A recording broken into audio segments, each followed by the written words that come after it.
नमस्कार, मैं सरला रावत। आप देख रहे हैं पब्लिक एक्सप्रेस न्यूज। स्वागत है आप सभी का। बीते 28 जून को झारखंड हाईकोर्ट ने हेमंत सोरेन को एक कथित जमीन घोटाले से जुड़े मनी लॉन्ड्रिंग केस में जमानत दे दी।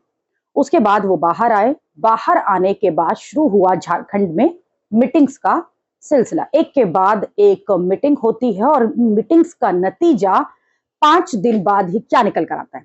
3 जुलाई को चंपई सोरेन जो मुख्यमंत्री थे झारखंड के, वो अपने पद से इस्तीफा दे देते हैं। फिर झारखंड के राज्यपाल सीपी राधाकृष्णन ने झारखंड मुक्ति मोर्चा के कार्यकारी अध्यक्ष हेमंत सोरेन को सरकार बनाने के लिए आमंत्रित कर डाला।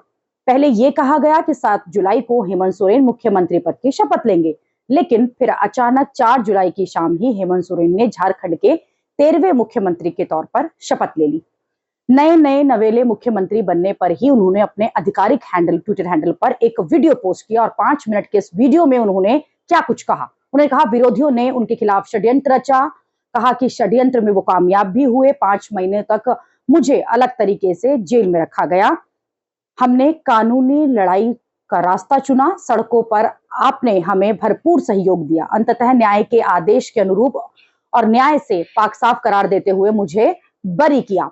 हेमंत सोरेन ने आगे कहा कि आज मैं पुनः आपके सामने हूं। 2019 में मेरे राज्य की जनता ने, आप सब लोगों ने मुझ पर भरोसा दिया और राज्य को दिशा देने के लिए आपकी सेवा करने का मौका मुझे मिला, लेकिन षड्यंत्रकारियों को यह सब कहां पचना था। और एक आदिवासी नौजवान को इतने ऊंचे पद पर रहते हुए भी 31 जनवरी को बेबुनियाद आरोपों पर झूठे मुकदमे बनाकर गिरफ्तार कर लिया गया।